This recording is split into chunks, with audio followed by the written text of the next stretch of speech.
Well, the heavy Euros weren't pulling their weight this year, so the question is, what did? This is the top 10 games of 2022.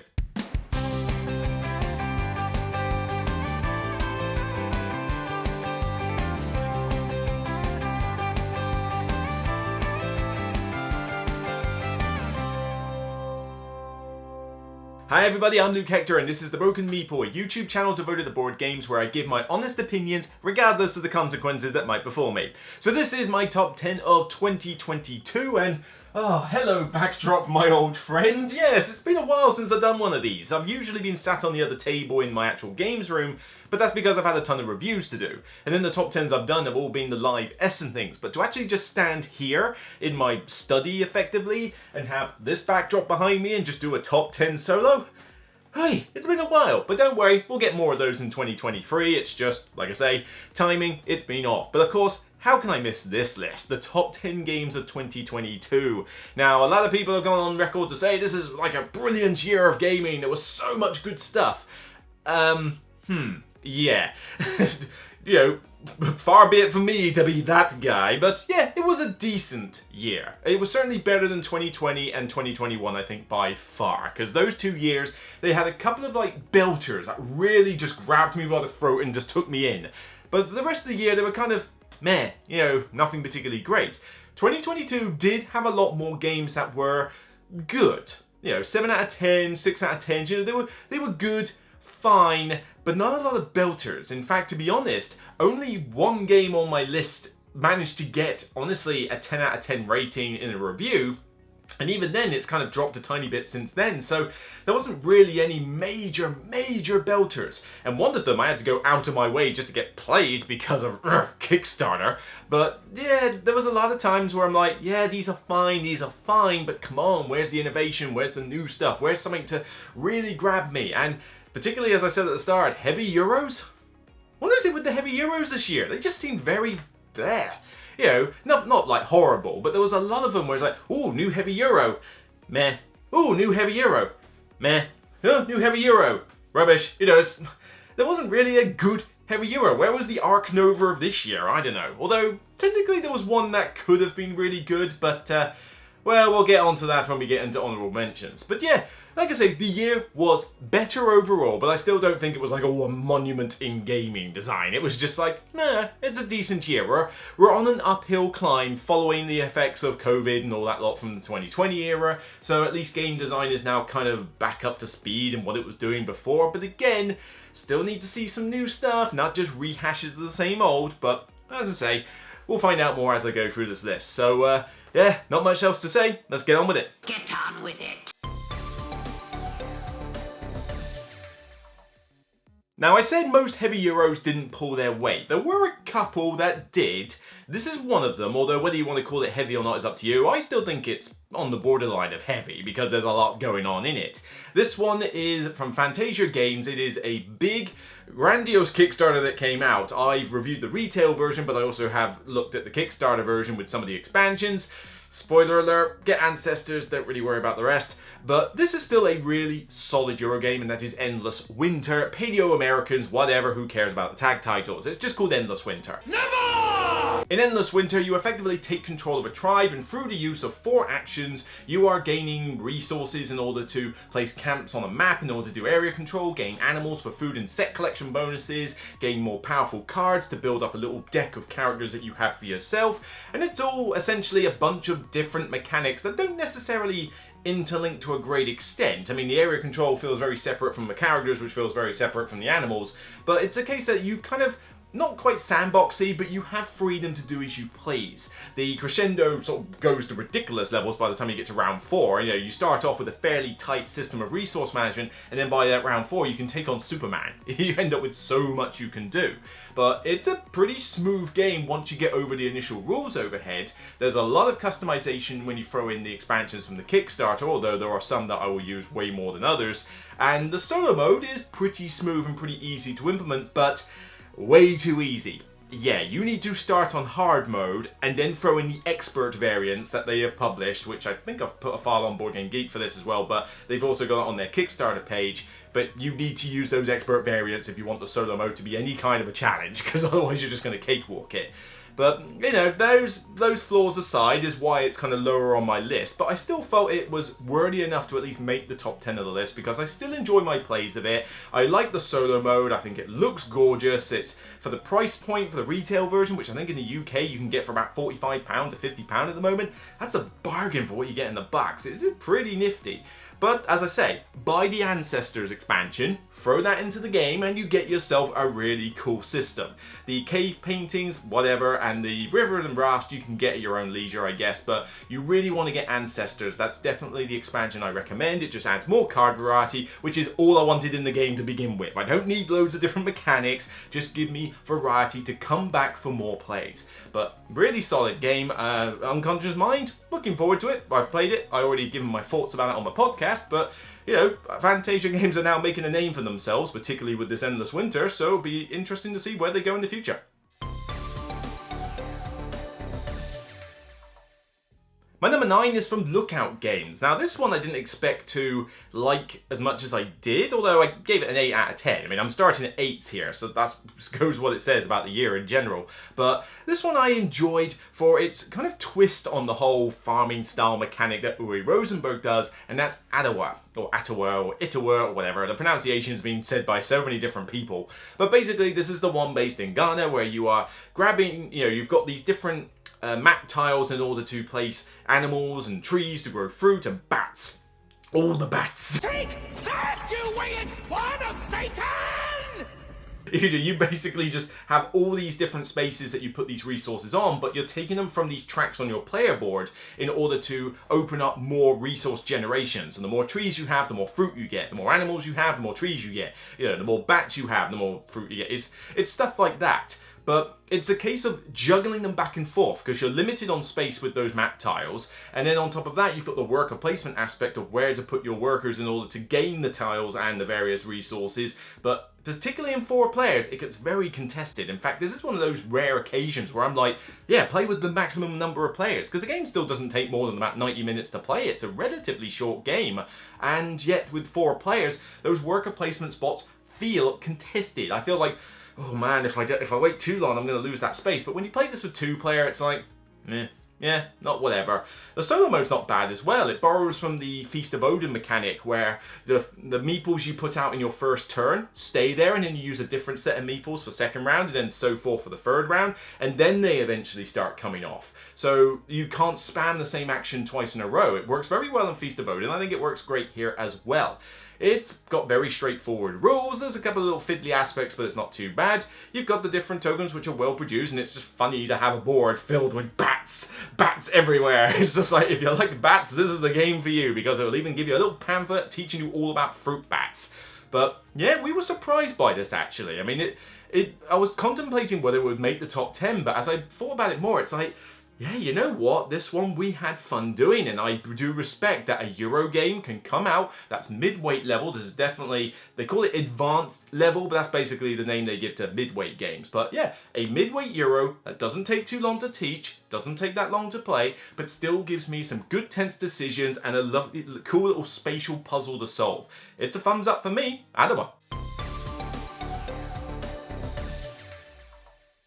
Right, we're going to take a break from Euro territory for a little bit and go to a nice, small, big group dice game. You know, nice and simple, nice and light, but lots of fun, despite the fact that it's kind of chaotic and all over the place, and the fact that it is technically a roll and write. Yes, I put a roll and write on this list, you know, from the person who normally is like, oh god, another roll and write. But I considered Get On Board. That was a flip and write that came out. I considered Delicious, a recent game that's also a kind of flip and write. That almost made the list.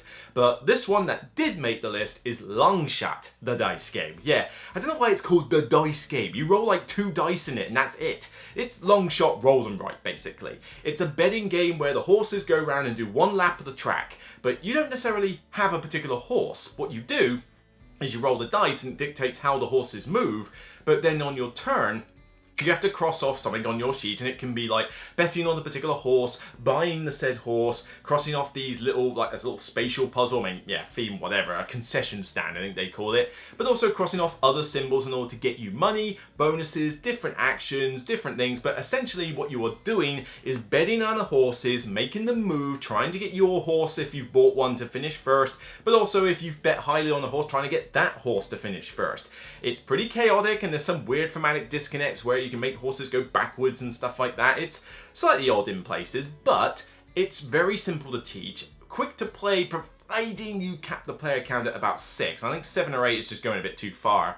But also, people, seriously, it's a roll and write. There's only 5 actions. They're pretty simple. You don't need to overthink and overanalyze a betting game, seriously. I've come across people who AB on this game, and I just don't get how. But this is a fun betting game with the right people, nice and swift, and it's very tense. I mean, you get to the end, you're like, come on, horse, come on, number 2, no, back. You are a sad, strange little man, and you have my pity. You get a lot of those tense moments, and I've had games where I've won with eggs in one basket, but I've had games where I've like, come on, I just need you, no! It's like the crushing defeat. But it's still good fun. I don't feel like I've been hard done or anything, because it's essentially 60 minutes of good, solid betting fun. I've never played the original Long Shot, and this is a game I played like, what, at the start of the year, I think, or was it close to the UK Games Expo, or something around that time. But you know, it's lasted this long throughout the whole year, and I still really enjoy bringing this out. You can even, I mean, it's not quite drop in, drop out, but you can sort of set it up, and then people can just jump in, really, after you've explained the rules, because it's not particularly difficult to work out how. Solid little game. Long Shot, the roll and write game. My number 7 is on the shelf right down below me by my calf muscles, effectively. This is a hidden movement game that really sung to me, actually. It was quicker than most hidden movement games, and I like hidden movement, but I mean, Fury of Dracula is way too long. But then you've also got Spectre Ops, which I really like. But Spectre Ops is also quite long, but I still really like the theme and the variety in it, so it's like, you know, one that gets a little bit of a pass, but I still need a quicker hidden movement game. And I've tried Scotland Yard and Letters from Whitechapel, and they've just never quite got it right. This one still has some flaws, but overall, I really did enjoy Sniper Elite. This one based off the PC games, which I have still not played any of them. Sniper Elite 4 is actually on my PC. I bought it for like a £3 or something in a Steam sale, and I have not had the chance to even load it up. It may just be one of those PC games I never play. But the hidden movement game, the board game from Rebellion, is still really good fun. One person is the sniper, the rest is the Germans. The Germans have the soldiers that they move around and try and box in the sniper, try and close in, use tactics. But then the sniper has the hidden movement where it's, you know, they're moving around trying not to get detected by the guards. You move too fast, they can hear you. You can knock out guards, you can shoot them from a distance, but you gotta meet your 2 objectives by going to 2 separate points before the timer runs out. It varies as to how quick it is. It really does depend on how many players you have and how much the Germans are willing to discuss matters, shall we say. But, you know, I love being the sniper. You know, yeah, I don't get to do as much during the game, but I just like that tense thing of like, you cannot see me, you cannot, no! You know, like stay away from my position when they're like just closing in. It's tense and I love it. It's like being the Ghost in Mysterium. I just like those roles that just give you that sense of tension that you can't say anything, but you're like, keep it together, keep it together. It's always good fun. But yeah, it's not too difficult to play. The rules are fairly simple. The expansion added a couple of new maps, one of which I really love, the outdoor map. I think that's the best one out of the 4 by far. You can pick a character role, and all the Germans can have their own roles as well. Like one can be in charge of dogs, one can be a medic, etc. One could be another sniper trying to take you out. It's got some good variety in the box. Is it perfect? No. The solo mode is very much Call of Duty rather than Sniper Elite, which is a bit of a letdown. And of course, the game can go on long if you've got 3 German players, and even then, you might find that those 3 players don't have a lot to do individually. This kind of feels more like a one-on-one, 1-against-2 game, but still really solid. I enjoy it, regardless of which side I'm on, but much prefer to be the sniper in Sniper Elite. For my number 6, we turn to the Europeans and go into a light Euro game. At least I would I'd still call it a Euro game. I mean, it is card drafting in a sense, but there's a twist on this card drafter. You're trying to save humans from contamination and from like a post-apocalyptic world. And so you have teamed up with these alien figures in order to cart them along this arc, effectively, across a little river in order to get to the end, and whoever has the most healthy humans wins. Isn't that lovely? But then you get into the card system, which is brilliant. A brilliant, innovative card system, where essentially you choose these different action cards that give you bonus resources, but then you place them down to either give, like, to use some for yourself, give some to the player on your right, and give some to the player on your left. This is precognition. The idea being that when you have these cards, you're going to play some yourself. You'll play 2 and it's like, great, these will get me these resources. If I can match the colors, great. If these machines you turn on, they can get me bonuses as well. But you were given 2 cards from your left-hand neighbor. One of those has to go back to that left neighbor, but you get to decide which one. But they're hopefully basing their decision on which one they got. But then you gave 2 to the player on your right in the last turn, and they are going to give 1 card back.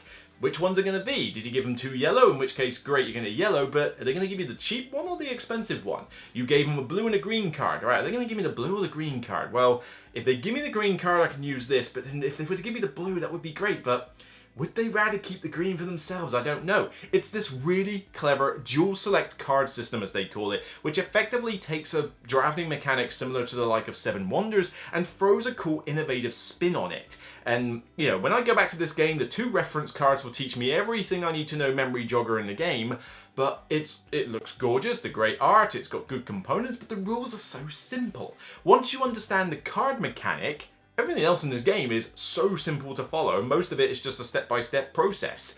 But I love that decision making with the cards. And I know some people have bounced off this game, but for me it just worked. It gave me a cool tactical decision to make every round from 2 different perspectives. Okay, yeah, you played this with 4 players and that person opposite you doesn't really matter. But this makes for a cool 2-player game when you're passing back and forth, but it makes for a sound 3-player game. Wow, 3 players with this, with the left person being important and the right person being important and everybody influencing what cards go round. It's a really cool system. I really enjoyed this one, and I know it's going to fly under the radar because, I don't know, Ludonaught games don't tend to get advertised and published as much outside of Essen, but honestly, you want to give this one a try. I think you can get it in the UK now, but it's worth checking out. Precognition for a cool, simple Euro game with a really cool innovative twist on the card mechanic. And I gotta give props to games that use some kind of innovation in their games. Doesn't always work, but I respect the publisher for trying. In this case, it does work, and it works so well that it made my top 10 of the year.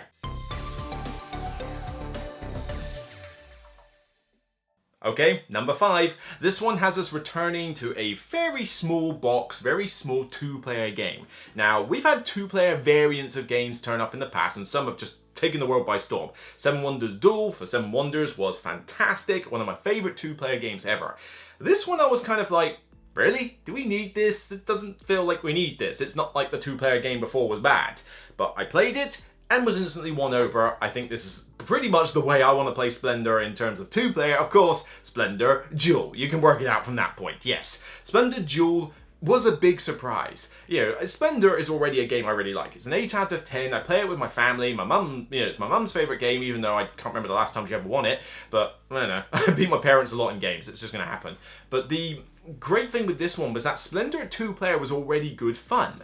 This gives us a little bit of a spin on the mechanic with a new sort of spatial grid system for how you choose the gem tokens. But the rest of the game is similar. You're buying the cards, except some of them have one-time effects that key off. There's now 3 victory conditions, and it's the first person to meet one of the 3 conditions.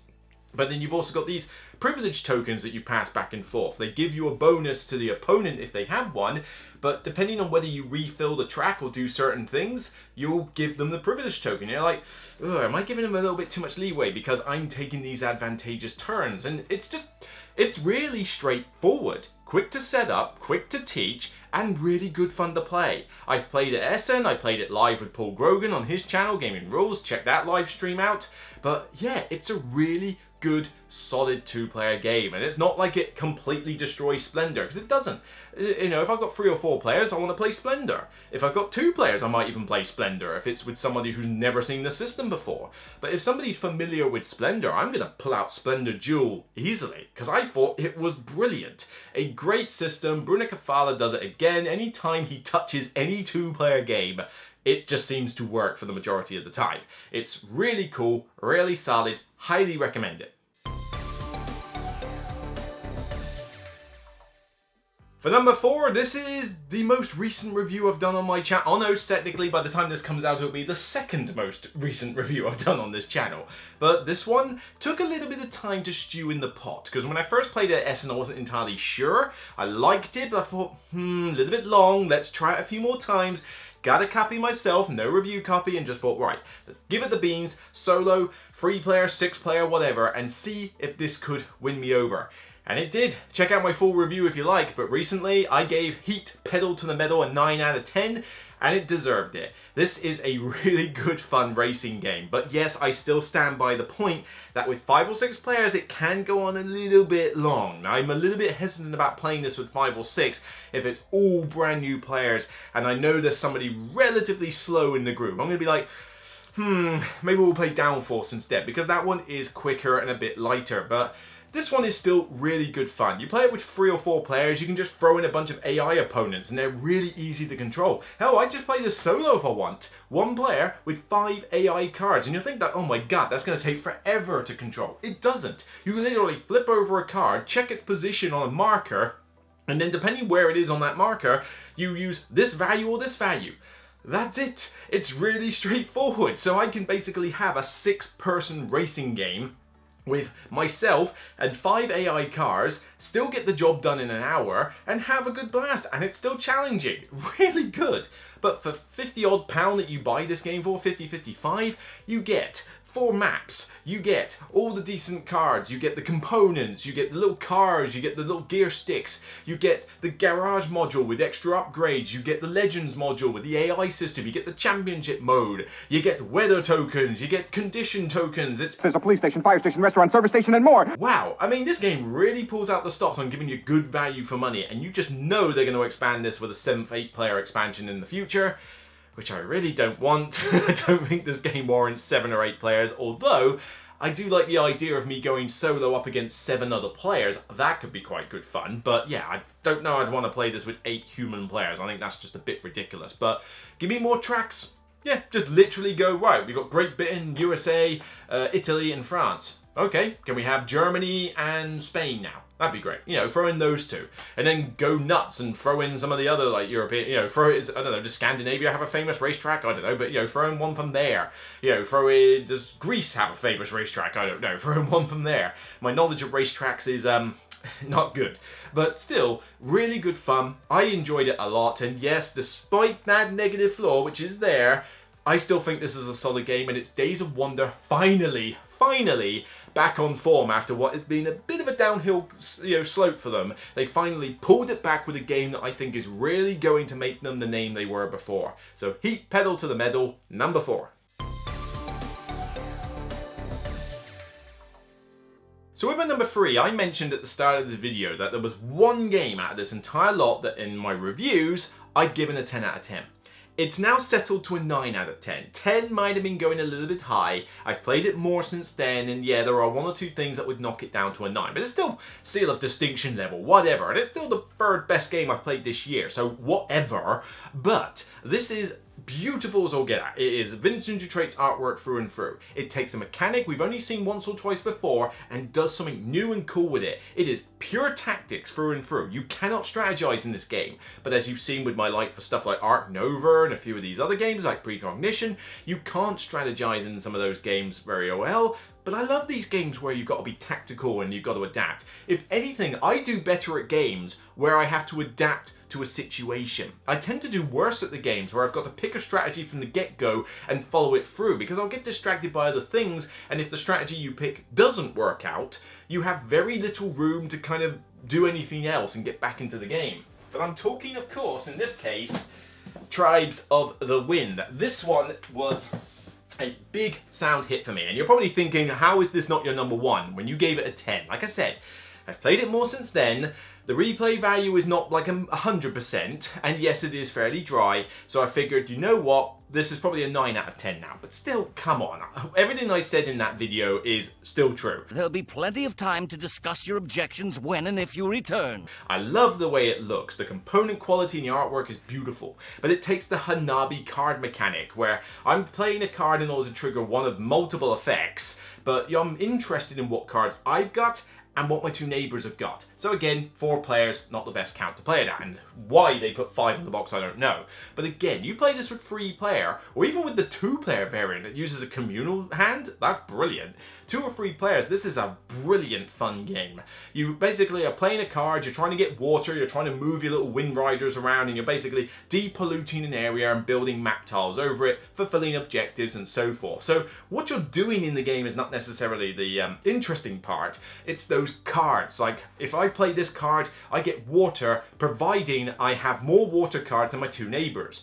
He's got a lot of fire and earth. You've got a water, but I've got more water than you. So great, I beat both my neighbours, this card's great. But then there are cards that say I've got to have a green, yellow, red and blue. Right, well, have I got that? Great, I can play this card.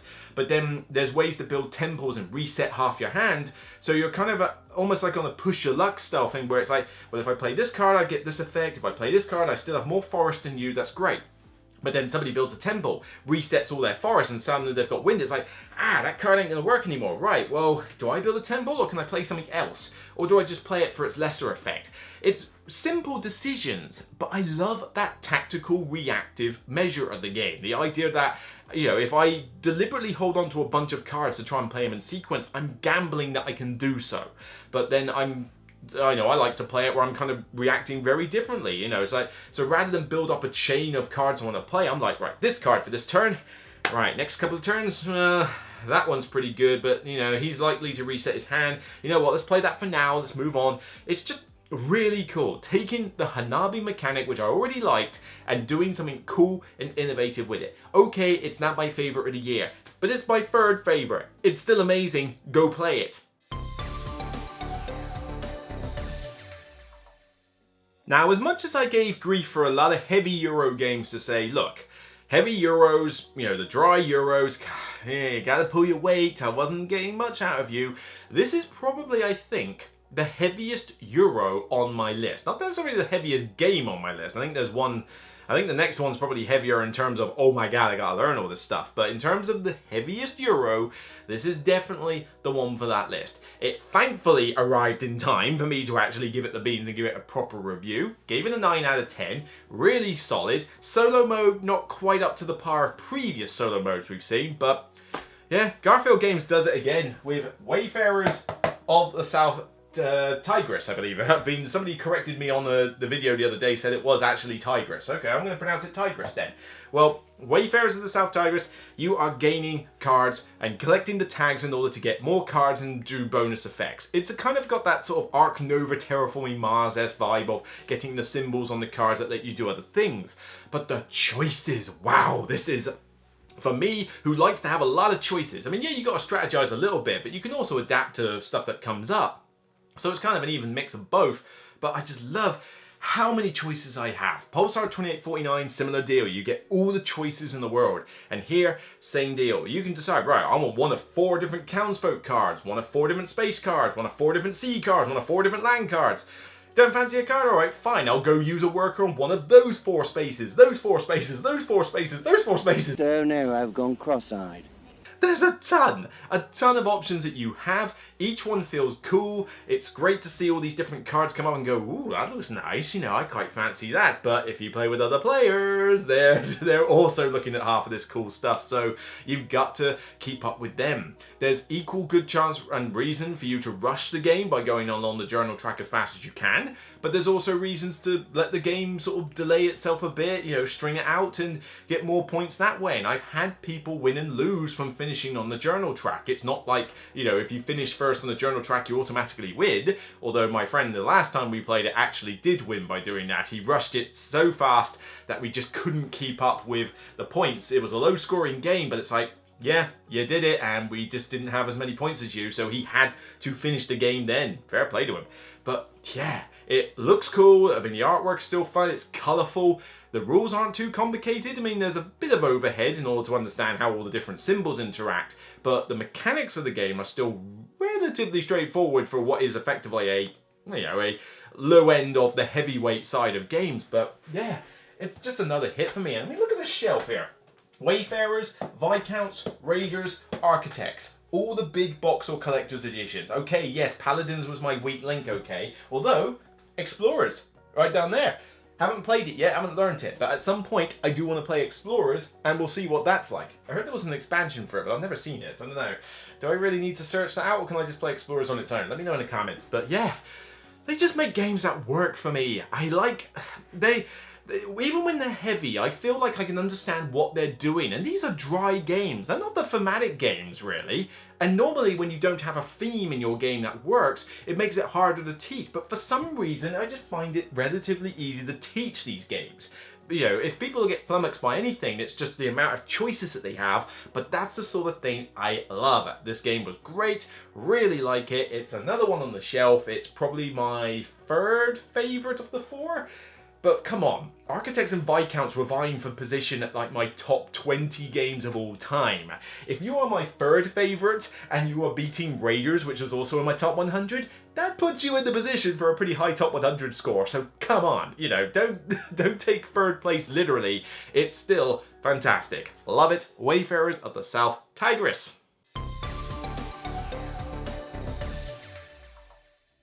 Right. Some people might be surprised by my number one, but some are probably expecting it, although I almost couldn't put this on the list, and an honourable mention isn't on the list for a similar reason. Basically, we got screwed over in Britain because of certain events that have happened over the last few years. That's putting it mildly, 007. And now delivery to the UK is a pain. So it's a nightmare trying to get anything from Kickstarter or anything that was meant to be at Essen and got released later. And I have still got a delivery notification that hasn't updated in a week and a half, like 2 weeks now, to basically say this parcel is arriving. So I've only played the physical copy of this game once. And you're like, hey, how can it be on your list if you've only played it once? I haven't played it only once. I played the physical copy once. I played it on Tabletop Simulator a few more times in order to prepare for this list. The first time I played it though was with Paul Grogan. We did a live play on this channel. The rest of the times have been on Tabletop Simulator where there is an official mod, but it was my most anticipated game for this year. I thought, oh, is this gonna replicate the feel of the video game? I hope it does. It really does. Frostpunk is a fantastic game. This one is from Glass Cannon Unplugged, and it's similar in feel to what this War of Mine was for me. And this War of Mine, really gritty but super thematic, story driven. It's such a blast to play this War of Mine. Now, yes, warts and all, it's not perfect from a mechanical standpoint, but the theme just draws me in, and that Days of the Siege or whatever it was, the campaign I keep talking about, check out my video for that, because seriously, that expansion is one of the best mini campaigns I've played for a story-driven game ever. It's so good. Frostpunk takes what the video game represented and really does a good job of porting it into a board game. The idea that you're in this winter, yeah, it seems to be a winter theme at the moment. Yeah, we've got Endless Winter and now Frostpunk. Yeah, it's very much about cold apocalyptic winters, apparently. I was frozen today! The idea with this one being that you are surviving in a crater and you're trying to gather resources, but you're trying to heat up the area with this giant generator tower in order to keep all your houses free and everyone to stop being sick. But you've got to juggle all the aspects of the society, everything from the laws you pass, from the society getting a little bit, up themselves, I mean, come on, you're all dying, surely we can pull together? Nope, rabble, rabble, rabble, rabble. But you've got people getting sick, you've got kids you got to worry about. Do you put them to work or do you put them in shelters? I mean, there's some morally ambiguous choices that you do.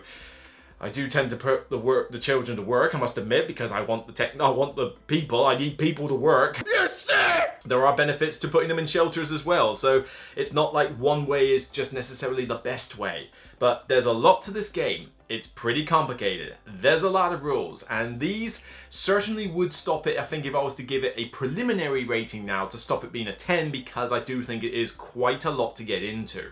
But it's beautifully represented in terms of its components, its look, and its theme. The artwork is brilliant, the components are great. I've got the little building expansion that will come with all those little miniatures. They're going to look cool.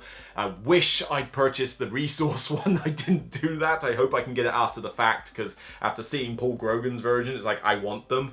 But this one is a pure cooperative game. I want to play it solo for the most part, but I can see myself playing this co-op with others because there's a lot to discuss. Watch that live stream. 4 of us were discussing a lot of plans for how we're going to mitigate the society. Yes, we lost. Yes, it took a while, but we were engaged, we were involved, and it's just such a cool puzzle. A wonderfully thematic puzzle with different stories that you can tell, and that was just the first basic scenario.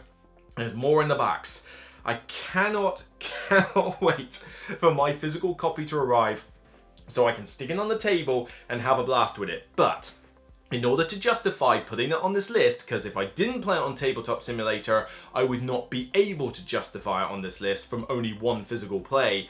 But because I've played it enough, I feel it deserves to go on the #1 spot. Will it stay here later on? We shall have to see. But for now, I felt it wouldn't be justified if I didn't find a way to get it on the list by giving it the plays. I had to go out of my way to play this game enough to justify it, and yeah, my #1 of all time. What?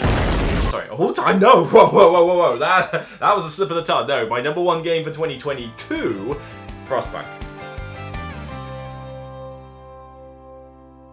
Whew, there you go. My 10 favorite games from 2022. And there were some good ones there. I mean, I started off at ratings of 8, and then pretty much were ratings 9s. 110 that became a 9, but essentially we are talking these. But yeah, no real stay 10 out of 10s this year. I mean, last year there was Ark Nova. It was a 10 out of 10 for me then. It's still a 10 out of 10 for me now. So I don't feel that there was any like major wow ones here. Although Wayfarers could potentially climb in that respect. But yeah, this one was a consistent year for good games. But there were a lot of games that really kind of either disappointed me or didn't quite meet the mark, or certainly wouldn't be worthy of a top 10. So checking out my, alright, why don't we grab the tablet here and just sort of whoop, my giant tablet. Let's have a look at the shortlist, which were pretty extensive. This was a pretty extensive shortlist, but very quickly go over a bunch of games. Oh Swarm, big giant game. Cool dungeon crawl, sort of Dark Souls style boss killer. Just a bit too much going on. There's a lot to juggle. There's a ton of FAQ moments. It's 75 hours worth of commitment, which I just cannot do. It's good fun, but not enough for top 10. It was an 8 out of 10, and I still stand by the 8. It's a great game, but just one that's asking quite a lot from you in terms of setup and teach and player commitment and that, and it's just, that does hurt my enjoyment of it. ISS Vanguard, similar deal, asks a ton of you, but if you check out my review, you'll see that there are some aspects of it that I think are absolute-tastic. But then there are other aspects like some of the dice manipulation and the fact that it's way too difficult, and how certain things, you know, feel a little bit too luck and punishing based. You know, that one just kind of slipped the mark a little bit to be on this list. Dead Reckoning, way too long. I mean, we played it with 4 players. I think I've only played it once or twice this year, but it's fun, and I like John DeClare's other stuff, but Dead Reckoning is just too long. And if I want to play a long version of his games, I'll play Edge of Darkness, which I think is a better game overall. Flamecraft, everybody's going doolally over this, and it was #1 on the Dice Tower People's Choice. I don't get that. Dracarys. It's good. It's good. It's a 7 out of 10. Probably will drop to a 6, but it's a 7 out of 10 for now. It's a decent game, but best of the year? Come on. Half the dragons are more powerful than the other half. The shops being varied is cool, nice. It's a simple game. It's light and it's cutesy, well produced, fine. But that's what it is, it's fine. I don't find myself desperate to play it over and over again. I find that I'll play it and go, that was cool, next game please. But to want to play it repeatedly? Nah, not for me. Revive, here's the big one. Now I really enjoyed my first play of Revive. And we emphasize the fact, first play. Because I've only played it once. Because I have 3 times this year requested a review copy. We're sorry. I pre-ordered it. I don't know when the release date is. Probably won't be till at least January 2023 at this rate. But I wanted to review it. And I played it once, someone else's copy at GridCon, and I thought this is a really good solid Euro game. It's dry, but I like the stuff that you're doing in it. And if I had it, I would have reviewed it by now and it could have made this list potentially. But nope, tried 3 times, maybe better luck in the retrospective list of the top 10 of 2022 when I come to do that in a few months' time.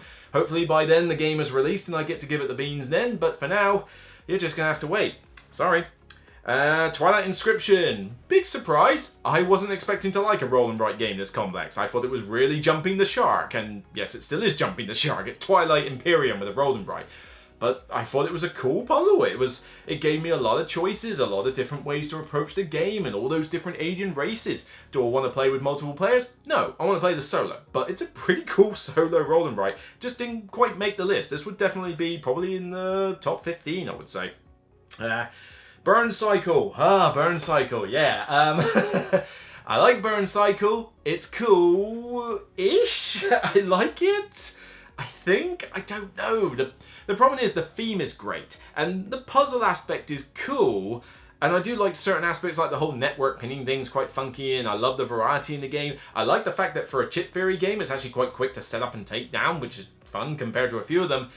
But man, there's a ton of rules in this game. I mean, the tutorial takes you half a day to finish. It's 3 floors, and you've got all these rules to learn. It's just, oh man, it's a good tutorial, but it just takes forever. And then even just playing a single floor can take a while, but then you're constantly having to do this kind of red light, green light thing with the captain chips. I mean, dodging the normal bots is fine, but when you get to the captain chip, it's constantly homing in on your position, and you kind of have to go like red light, green light, red light, green light, as you make it go back and forth. It just feels weird. I don't know, some of these things feel like a thematic disconnect, but the amount of overhead of rules that I have to constantly relearn every time I put this game out again, the fact that I'll never be totally like memorized all the rules now, I'm going to constantly have to check books, but also that very hit and miss with the scenarios. I don't know, I like it? Question mark. I need to play it more, but yeah, top 10 of the year, not gonna happen. War of the Ring, the card game, not played. I played it at Essen, but that's it. The problem is that it's a game that needs people who know the decks, who understand the game well. You've got to really take 2 or 4 players. The 3-player mode is a bit weird, but yeah, it's like, I just don't know when I'm gonna get the time to play it and properly review it. So, you know, again, games need to be more accessible. Come on, publishers. You know, this could be a fantastic game, and I'll never get to play it. Delicious, nearly made the list, that would be 11 to 15. And Vegetable Stock, surprisingly a tiny little filler from Taiwan Board Design that was really good and did the job as a cool filler. But yeah, that's a lot of games, so this is a bit of a longer video than most, but it's the top 10 a year, so of course it's going to be. I had a lot of honourable mentions to go for, but as you can say, those were my 10 favourite games. There was a bunch of honourable mentions there, and just sort of justifications as to why they didn't make the list, whether it was because they're just not able to make the top 10, or whether they just disappointed me. And again, a lot of those games I mentioned I have done reviews for on the channel, so please, if you can, if you want to get my detailed thoughts as to why I rate some of those a bit lower than you might expect, then by all means check out those video reviews. They're all on the channel, just search for them. So there we go. This is probably the last video I will do for the whole 2022, because I'm going to take a break over Christmas and get set up for 2023. I need to take a break, I need to calm my head down, but I also need to think about like different stuff I'm going to do on the channel. How am I going to tweak reviews? How am I going to do more top 10s? I need to rejig the intro a little bit to put different pictures up. Basically, Season 7 was effectively this year, and it kind of was identical to Season 6 in a sense. This one, Season 8, effectively of the Broken Meeple, but basically the 2023 edition needs to just have a little bit of spit and polish to, you know, make it differentiated from the other year. So some slight tweaks to format, some slight tweaks to intro. Hopefully at some point I'll be able to get that C-stand downstairs ready with a camera to figure out how to do tabletop playthroughs, because I would love to do those, much like Slicker Drips does. Unfortunately, people like Paul Grogan and Slicker Drips are much more experienced at it than I am, so they understand how to get the setup to work. I don't. I wish I had somebody who could just come round here and sort it out for me, but, you know, would you like a crate of beer? Have it, please. Just help me sort this out, but because I'm not the biggest tech gizmo when it comes to the whole C-stand and multiple camera thing. It's like, and I don't even think I can do it with StreamYard, so I'd have to figure out how to use Streamlabs, and it's more complications, but that's for another point in 2023. But as I say, last video, I'm glad you've joined me for this year. I hope you've had a great 2022, regardless of which games whether they're my games that I love or games that I dislike but you love. Hopefully you're enjoying gaming. Hopefully you have a great Christmas and New Year. And I'll see you in 2023. So take care. And remember, as always, regardless of what you've played this year, they're still only games. Take care and have some good times with friends and family. Bye for now, everyone.